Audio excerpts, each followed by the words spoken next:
é o texto de 2 Coríntios, no capítulo 5 e no versículo 20 a seguir. Vejamos então aqui o que diz a palavra.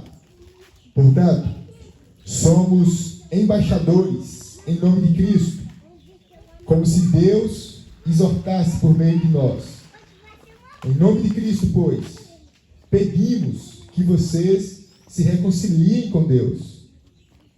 Aquele que não conheceu o pecado, Deus o fez pecado por nós, para que nele fôssemos feitos justiça de Deus. E nós, na qualidade de cooperadores com ele, também exortamos a que vocês não recebam em vão a graça de Deus. Porque ele disse: no tempo aceitável escutei você, e no dia da salvação eu socorri. Eis agora o tempo oportuno, eis agora o dia da salvação. Amém? Só até aqui.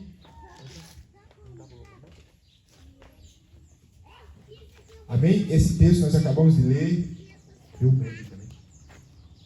É extraordinário, fantástico texto bíblico que nós acabamos de ler.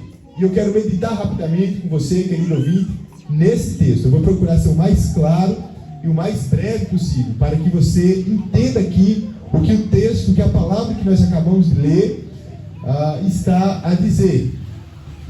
O texto aqui começa dizendo que nós somos embaixadores em nome de Cristo. Quem escreveu esse texto foi um seguidor de Jesus, conhecido como Paulo, ou São Paulo. É o grande apóstolo Paulo, o maior apóstolo de Jesus Cristo. Só ele escreveu 13 cartas no Novo Testamento. Foi um grande seguidor de Jesus. E como seguidor de Jesus, ele estava sempre pregando o Evangelho. E isso é interessante, porque aqui no texto, ele se qualifica como um embaixador, de Jesus Cristo. E é isso que todo seguidor verdadeiro, fiel e autêntico de Jesus é, um embaixador. E o que é que significa essa palavra? Embaixador, significa um representante. Inclusive, o Brasil, nosso país, ele tem vários embaixadores. Para todo país do mundo, o Brasil envia um embaixador. Então tem o embaixador do Brasil lá na Argentina, tem o embaixador do Brasil lá no México, tem o embaixador do Brasil em todos os países, e tem um embaixador, ou seja, tem um representante. O presidente do Brasil não pode estar em todos esses lugares ao mesmo tempo. Então o que é que ele faz? Ele envia um representante. É isso que é embaixador. E quando que o seguidor de Jesus Cristo, o apóstolo Paulo, fala que ele é embaixador, isso se aplica a cada um de nós, que professamos o nome de Jesus e que, portanto, nós representamos ele, onde quer que estejamos. Então, se o cristão, meu irmão, está em uma igreja, ali ele é um representante de Cristo. Se ele vai para uma feira, comprar uma banana, uma melancia, ali ele é um representante de Cristo. Se ele vai a qualquer outro lugar, ele é representante. Por quê? Porque Jesus Cristo nos deu esse poder. Aqueles que seguem a Jesus de fato são embaixadores, são seguidores e representam a Jesus Cristo. Então hoje eu estou aqui como o embaixador de Cristo, como representante dele. Eu sei que eu não sou nada, eu não sou ninguém, eu sou um pecador, como qualquer um aqui que está me ouvindo. Porém, Cristo Jesus, nos deu essa missão de representar a Ele. E na condição de representante dele, de Jesus Cristo, eu tenho um pedido a fazer. E é o mesmo pedido que o apóstolo Paulo fez aqui nesse texto que a gente leu. Vejam qual foi o pedido dele. Portanto, somos embaixadores em nome de Cristo, como se Deus exortasse por meio de nós. Em nome de Cristo, pois, pedimos que vocês se reconciliem com Deus. Olha qual é o pedido de um embaixador de Cristo. Por favor, gente, se reconciliem com Deus. Muitas pessoas aí que dizem serem representantes, embaixadores de Cristo, estão pedindo das pessoas outras coisas. Elas chegam e pedem o dinheiro das pessoas. Elas chegam e pedem o patrimônio das pessoas. Elas chegam e pedem que as pessoas curtam elas. nas redes sociais. Elas chegam e pedem diversas outras coisas que a palavra não pede. Porém, o verdadeiro embaixador de Cristo, ele não vai pedir o seu dinheiro, ele não vai pedir o seu patrimônio, ele não vai pedir o que você tem, ele não vai pedir que você ir para a sua igreja. Um verdadeiro embaixador de Cristo, ele vai pedir uma coisa: se reconcilie com Deus. Esse é o meu pedido. Se reconcilie com Deus. Estejam reconciliados com Ele. Se reconcilie com o seu Criador. Esse é o grande pedido, é o grande clamor, é a grande súplica, meu irmão, que nós temos a fazer às pessoas. Por favor, se reconciliem com Deus. Agora preste atenção. Para você se reconciliar, fica subentendido aí que havia uma rixa, né? Uma briga, um desentendimento. E essa é a situação de todo ser humano quando nasce nesse mundo. Nós nascemos, meu irmão, brigados de mal de Deus. Por quê? Porque o pecado entrou nesse mundo, gente. E nós já nascemos pecadores. E na condição de pecadores, o nosso coração é inclinado a se afastar de Deus, a fazer a nossa própria vontade, a viver longe dele. Então não adianta, não existe pessoa que agrade a Deus suficientemente. Tem muita gente que não rouba, não mata, não furta, mas mesmo assim, meu irmão, é pecador. É pecador. Eu estou falando aqui para cada pessoa que é pecador. E o que nós temos a dizer, meu irmão, aos pecadores é isso: se reconcilie, façam as pazes, meu irmão, com o seu Criador. Esteja quente com Ele, esteja bem com Ele, ande com o seu Criador, seja amigo dele, se reconcilie com Deus. Agora, como isso é possível? Como é possível um ser humano pecador, um ser humano que transgride as leis de Deus, um ser humano que anda em caminhos maus, que faz coisas perversas, como que é possível ele se reconciliar com Deus? Será que pode ser através das obras? Por exemplo, uma pessoa tentar viver corretamente e fazer tudo certinho, para assim ela obter o favor, né, a aprovação de Deus. Será que isso é possível? Meu querido, não tente fazer isso. Não vai por aí. Porque a Bíblia diz que diante de Deus não há nenhum justo sequer. Não há ninguém que possa cumprir perfeitamente a lei de Deus. Todos nós pecamos. Todos nós não somos imperfeitos. E por mais que tentamos fazer o que é certo, nós falhamos. Ninguém consegue obedecer a lei de Deus totalmente. É a maior ilusão do mundo alguém tentar se reconciliar com Deus através de suas obras. Veja como é a lei de Deus, né? Porque as pessoas não meditam, elas não conhecem profundo. Mas olha o que é que a lei de Deus exige de nós. A Bíblia diz lá no mandamento, né? Um dos mandamentos é: não matarás. Quem é que obedece esse mandamento? Pelo amor de Deus. Será que tem alguém aqui que obedece esse mandamento? Não matarás. Com certeza a maioria das pessoas que estão me ouvindo aqui nunca tirou a vida de ninguém. Está com a ficha criminal limpa, nunca foi para a cadeia, nunca matou, no sentido literal mesmo. Só que uma outra parte da Bíblia, explicando esse mandamento, vai dizer que se alguém aborrece, odeia o seu irmão, é como se tivesse matado. E aí eu te pergunto, meu querido, já houve na sua vida alguma vez em que você odiou alguém? Em que você se aborreceu de alguém? Em que alguém, meu irmão, fez uma presepada com você e você quis matar, mas não matou, mas quis? Então você é um homicida. Então diante de Deus você já transgrediu. A lei de Deus é perfeita, gente. Outro mandamento da Bíblia: não adulterarás. E eu novamente creio aqui que existem pessoas que nunca adulteraram, que foram fiéis a seus maridos, a suas esposas, que nunca se deitou na cama com nenhuma outra mulher ou com nenhum outro homem. Se bem que está difícil essa gente assim hoje, mas ainda há pessoas que são fiéis. E poderia até pensar: não, então esse mandamento eu obedeço, eu não adultero, nunca fui para a cama com ninguém que não seja meu marido e minha esposa. Só que aí Jesus falou em outro texto que se um homem olhar para uma mulher, imagina aí uma mulher bem definida, com o corpinho em dia, passando ali na rua com a roupa sensual, se o homem olha, meu irmão, e cobiça, deseja, pensa ali, meu irmão, e quer fazer aquilo, a Bíblia diz que no seu coração ele já cometeu o adultério. Aí eu pergunto para os homens aqui presentes, meu irmão, tem alguém aqui que nunca adulterou? As mulheres também, meu irmão. quando vê um homem fortão, saradão, musculosão, não é o meu caso aqui, né? Mas as mulheres também cobiçam homens. Então, dentro de Deus, você não precisa, meu irmão, consumar o ato. Não precisa ir para a cama. Desejou, cobiçou, eu quero, pecou. Então, eu estou falando que para pessoas que, aos olhos de Deus, são homicidas, já mataram. Pessoas que são adúlteras, já adulteraram. E por mais que tente, meu irmão, obedecer a Deus, sempre vai falhar e nunca vai conseguir. Então, o meio de se reconciliar com Deus não é as boas obras, não é as boas ações, não é, meu irmão, uma vida perfeita. Seria se a gente tivesse condições, porém a gente não tem. Nenhum ser humano na terra consegue, meu irmão, viver sem pecado. Nenhum ser humano na terra consegue obedecer totalmente o que Deus quer.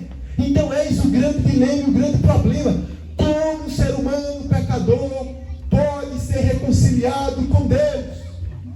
De que maneira ele pode, meu, ficar quite com Deus? De que maneira ele pode ser aceito por Deus e ter plena certeza que vai morar no céu, que teve seus pecados perdoados e que viverá eternamente com Deus, que não irá para o inferno, que não receberá a condenação? Como é possível acontecer isso? Como é possível haver essa reconciliação? E aí o texto que a gente leu traz a resposta. Olha aqui a resposta. Aquele que não conheceu o pecado, Deus o fez pecado por nós, para que nele fôssemos feitos justiça de Deus. Que maravilha! Que coisa gloriosa! Aqui está o jeito, o método, o meio que Deus preparou para nós sermos reconciliados com Ele. Aqui está a porta, meu irmão, que Ele abriu. Aqui está o caminho, meu irmão, que Ele trouxe para um ser humano pecador ser reconciliado com Ele. E esse meio é através de uma pessoa. Quem? Aquele que não conheceu o pecado. Eu e você, meu irmão, tudo que nós fizemos nessa vida foi conhecer, amar e praticar o pecado. Só que existe um nesse mundo perfeito, tão perfeito, meu irmão, que ele não chegou a conhecer pecado. Ele não praticou pecado. Ele nunca cobiçou uma mulher, nem no mais íntimo do coração. Ele nunca odiou, meu irmão, para ser um homicida. Ele obedeceu a lei de Deus perfeitamente. Que pessoa é essa? Quem é esse? Quem é aquele que não conheceu o pecado? Esse, meu querido, é a pessoa de Jesus Cristo. Ele é o homem perfeito. Existe um homem na terra que não cometeu pecado. Jesus de Nazaré. Ele viveu uma vida perfeita. Ele amou a Deus sobre todas as coisas. Ele negou a injustiça, meu irmão. Nenhum engano se achou na sua boca. Jesus é perfeito. Ele não conheceu o pecado. Mas aí você pode perguntar, o que é que me ajuda Jesus não ter conhecido o pecado? O que é que isso tem a ver com a minha salvação? Aí o texto fala: aquele que não conheceu o pecado, Deus o fez pecado por nós. O que é isso? Deus pegou os nossos pecados. Deus pegou, meu irmão, a nossa injustiça. Deus pegou, meu irmão, a nossa maldade, a nossa mentira, meu irmão, a nossa sensualidade, a dureza do nosso coração, as loucuras que a gente já cometeu. Quem é que já cometeu loucura, meu irmão? Está aqui eu, meu irmão, o homem que já foi louco nesse mundo. Então o texto diz aqui que Deus pegou esses pecados, a culpa, meu irmão, toda a maldade que a gente já cometeu, Ele pegou, meu irmão, e colocou, meu irmão, sobre os ombros, sobre as costas de Jesus Cristo. Aquele que não soube conhecer o pecado, Deus o fez pecado por nós. Isso significa que quando Jesus estava ali na cruz, será que Ele virou um pecador, que Ele foi mau? Não. Significa, meu querido, que o meu e o seu pecado foram colocados na conta dele. Significa, meu irmão, que a nossa injustiça, a nossa maldade, tudo que a gente já fez de contrário à vontade de Deus, Nós não respondemos. Não foi colocado em nossa conta. Deus não quis julgar isso em nós para nos salvar, porque Ele nos amou. Deus pegou a culpa dos nossos pecados e depositou na culpa daquele que não tinha, depositou na conta daquele que não tinha pecado nenhum. Jesus Cristo veio a esse mundo, meu irmão, para poder substituir os pecadores diante de Deus, para poder no tribunal, meu irmão, de Deus, chegar lá, tirar a gente do banco dos réus e assumir o nosso lugar. É somente assim, meu querido, que você pode ser reconciliado com Deus.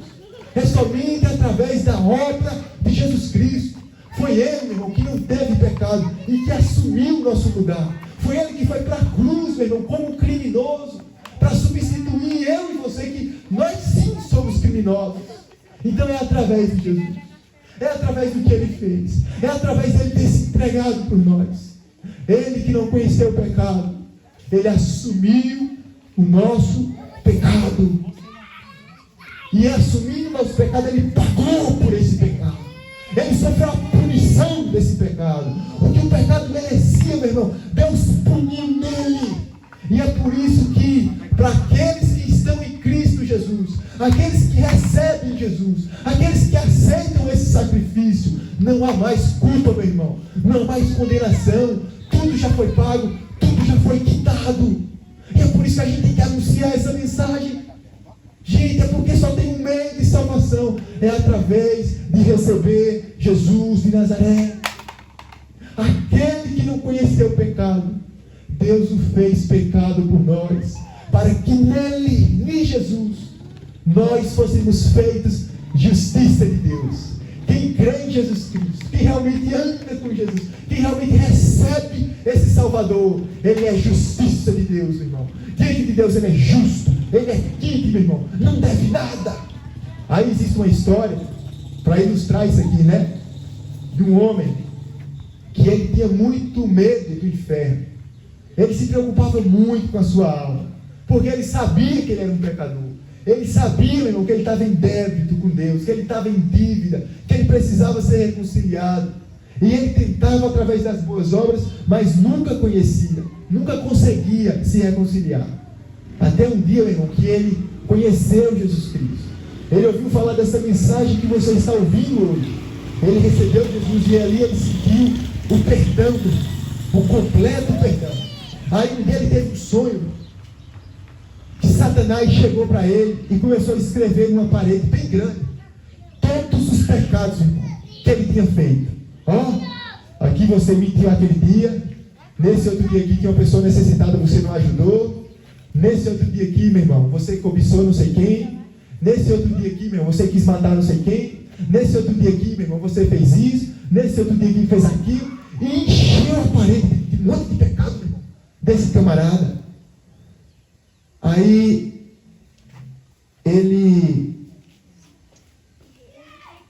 o Satanás perguntou para ele, né? Como é que um homem desse pode ser salvo? Pode ser reconciliado com Deus? O que foi que aconteceu então? No sonho, apareceu um balde de tinta vermelha. Ele então pegou esse balde de tinta e jogou na parede. E ela ficou toda vermelha. E não havia nome de pecado nenhum mais. Então ele perguntou para o diabo, você está vendo alguma coisa aí agora? E ele falou, não tem mais nada. Ele, pois é, meu, aquele que não conheceu o pecado, o sangue de Jesus Cristo foi derramado em meu lugar.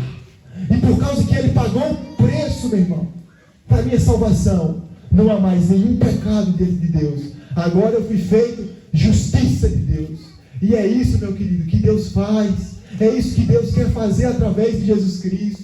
Perdoar as pessoas, cancelar a dívida delas e reconciliar elas com Ele mesmo.